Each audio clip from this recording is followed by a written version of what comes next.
अगर आप सब चाहे चैनल ऑडियो वीडियो सबसे पहले आप तक पहुंचे इस चैनल को सब्सक्राइब करिए और घंटी के साथ जरूर दबाइए कमेंट लाइक शेयर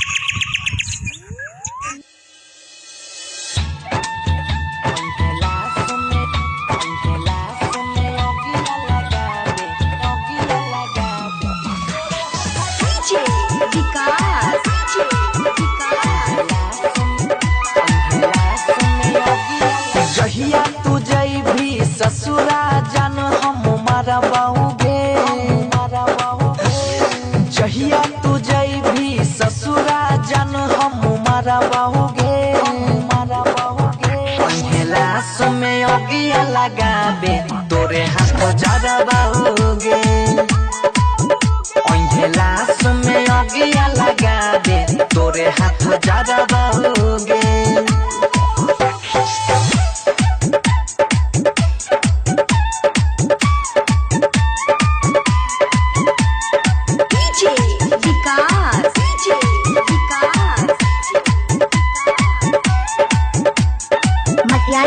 सीतामढ़ी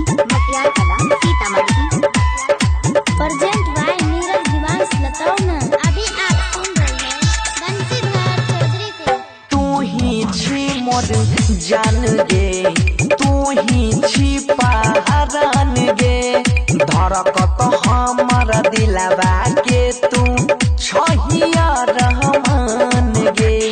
तू ही छी मोर जान गे, तू ही छी पहरान गे। धड़कत हमर दिलवा के तू छहिया रहमान गे। दोसरा नाम के मेहदी लगई भी तलड़ाओगे। दोसरा नाम के मेहदी लगई भी तलड़ाओगे। पहला समय अगिया लगाबे तोरे हाथ जरवाऊगे।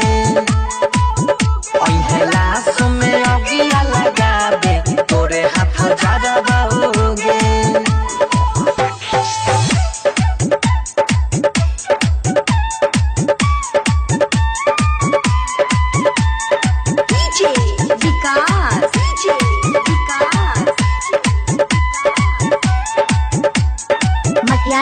सीतामढ़ी